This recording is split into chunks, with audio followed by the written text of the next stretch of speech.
Hello, everybody. I'm going to be talking about a book I just finished. It's called UZUMAKI by Junji Ito.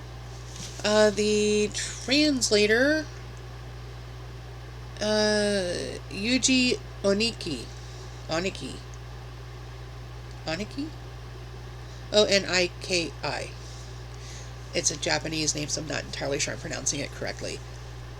UZUMAKI is a manga. It's like 654 pages, I think. Um, and it is extremely weird. If you can see, it says Spiral into Horror. It is a horror manga. Um, the back, I'll read what it says on the back here. Spirals. This town is contaminated with spirals. Kuruzo-cho, a small fog-bound town on the coast of Japan, is cursed. According to Suichi Saito, the withdrawn boyfriend of teenager Kiri Goshima, their town is haunted not by a person or being, but by a pattern. Uzumaki, the spiral. The hypnotic secret shape of the world. This bizarre masterpiece of horror manga is now available in a single volume. Fall into a whirlpool of terror. So this is the single volume. It's the deluxe edition. I borrowed it from the library. These end papers are freaking amazing.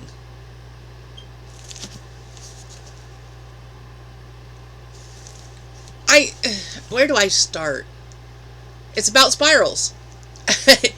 It's a horror manga about spirals. Spiraling into madness, maybe? Huh? If you're not familiar with manga, basically it's a Japanese version of a graphic novel. It's sequential art, and it's beautiful. Junji Ito has done amazing work. I gotta be careful what I show you because there is some nudity in here. Although it says on the back here it's rated for older teen. It's T+. So I think that's kind of cool that they, put a rating on here. Apparently it's only $27.99 in the USA for this big old beast of a book. Anyway, manga is read from back to front, right to left. So completely opposite what we normally would read here in the United States. This artwork is just gorgeous, especially the color pictures. I like the muted tones, and the coloring is just amazing. So basically what's going on in here is there's a girl named Kiri, and she is the girlfriend of Shuichi. Shuichi? Yeah. And together they are dealing with this phenomenon going on in their town where people become obsessed with spirals. They're seeing spirals everywhere. Spirals are doing bizarre stuff. This is, if I'm understanding it correctly, each chapter was like a volume, and this is the collected volumes. There's like 19 chapters, I think, plus an afterword.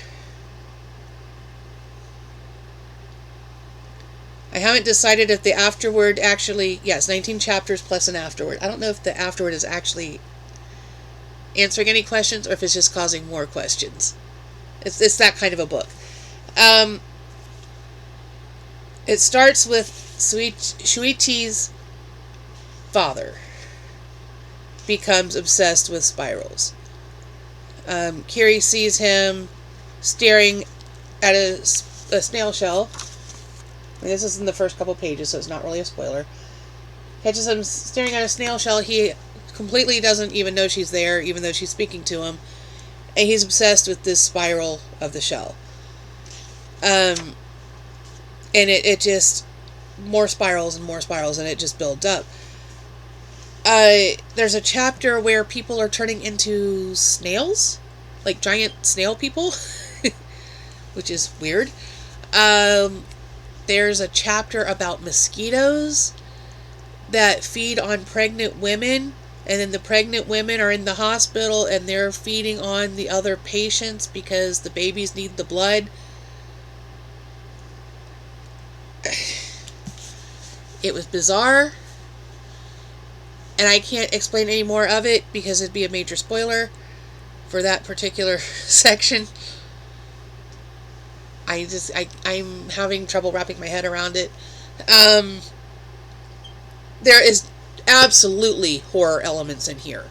I mean, the pictures of the people turning into snails are horrific. They're beautiful, but horrific. Junji Ito is both the author and the artist for this book. And what I showed you is just the tip of the iceberg. This stuff is amazing. Let me see if I can find one of the horror pictures. Oh, this one's pretty cool. This girl's got a scar, and it makes all the boys fall in love with her. And then there's stuff about spirals where it basically eats her face.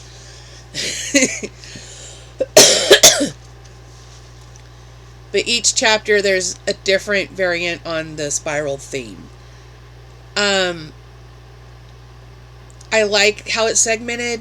It's like episodic that way. And for some reason everything seems to revolve around Kiri and Shuichi. And I'm not entirely sure why.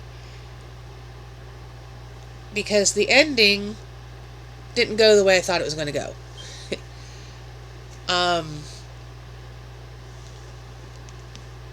Yeah. I can't really say a whole lot about it because it's one of those books, yeah, it's 650 pages, but it moves quickly. I don't have a whole lot of time to read while I'm at work because I'm taking care of somebody and their new puppy. So I don't get a lot of time to just sit and read straight through. I still managed to read like 250 pages one night at work.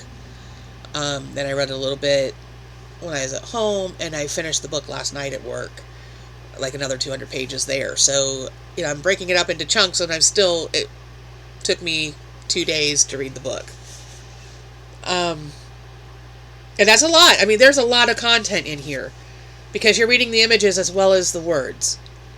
I mean, you may have a lot of pages where it's like just sound effects, but if you're looking at the images and putting the sound effect with it, there's a lot going on. I look at reading graphic novels and manga as you're reading a movie. Where you're still getting the full plot of reading a novel, but part of it is taken up by the images. So instead of writing, I saw a spiral in the sky, you get a picture of a spiral in the sky, and you see the character reacting to it instead of spelling it out word for word. And I wish I could get people to understand that graphic novels and manga are just as valid as reading a straight novel. Because you're still reading the images as well as the words. But I would highly recommend this. I'm giving it 5 stars. It's disturbing.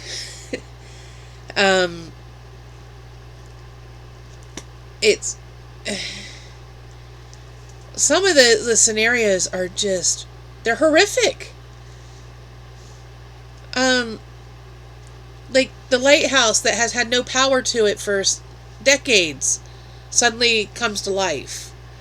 And people go to investigate it and basically become charred from the light because it's so hot and bright. And it all has to do with spirals. And I can't explain why it has to do with spirals, but it's all about the spirals. The people turning into snails, though, that was bizarre. And then it devolves from there. Because in a later chapter, more people are turning into snails, and what happens to them is just kind of nasty and disturbing. People can't escape from this town. They can't leave. The spirals have them captured, They're basically held hostage by an image. Um, yeah, it's weird. I don't know what to talk about because I don't want to spoil everything.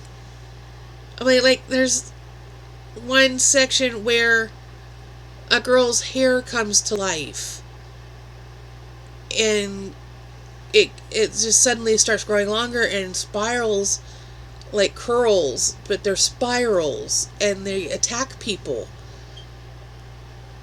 And it attacks the person whose hair it is, and it's just bizarre.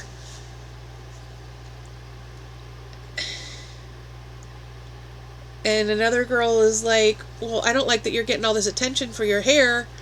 I want that attention too. And then her hair starts doing it. So then these two girls are like in this hair battle. It's bizarre and horrific. And I loved every minute of it.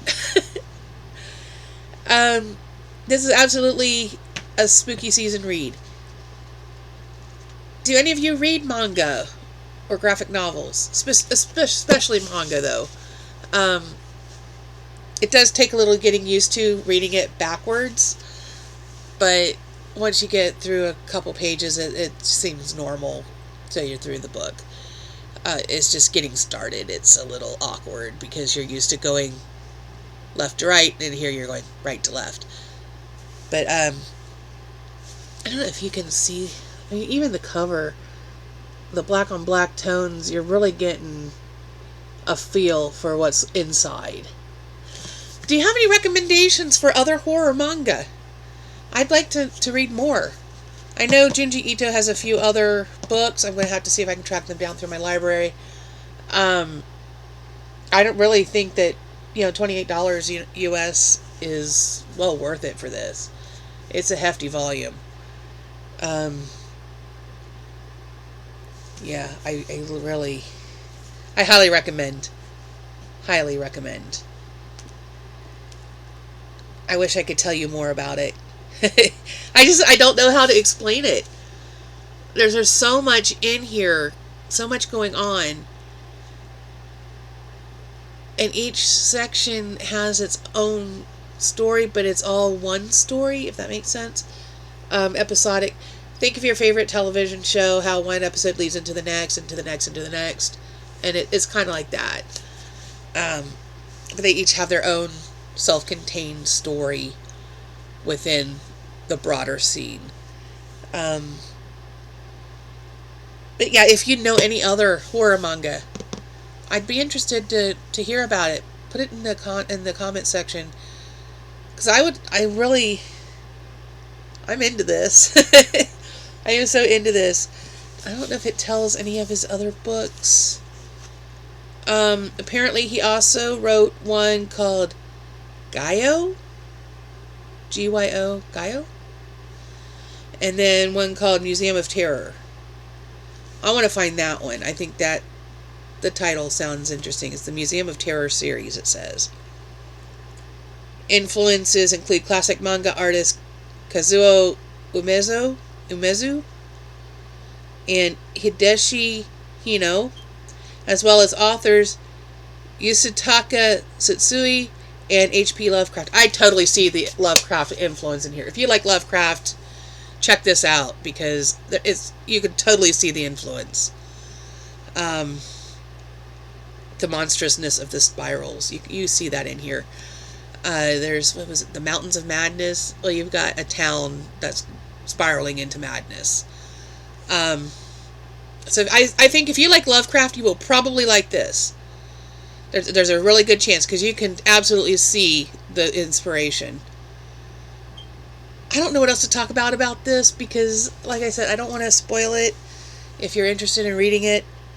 But absolutely highly recommend. I'm giving it 5 stars. I thought it was phenomenal. The artwork is fantastic. The story is horrific and bizarre, and it will hold your attention if you're into that kind of thing. But yeah, definitely worth it. Definitely worth it. Yeah. I mean, who would have thought Spiral would become a horror element? I never would have thought of spirals, you know. But I highly recommend. Go read it. And I think I'm going to wrap it up here because I'm just repeating myself over and over, telling you I liked it. Go read it. So, we'll end it here. So remember to do all the YouTube things. Comment, like, share, subscribe. Ring the bell icon for notification of future uploads, maybe. And I guess we'll see you in the next one. And maybe I'll find another one of his books and be able to talk about it later. But please, if you know any good horror manga, let me know, because I am absolutely interested. And we'll see you in the next one. Bye-bye.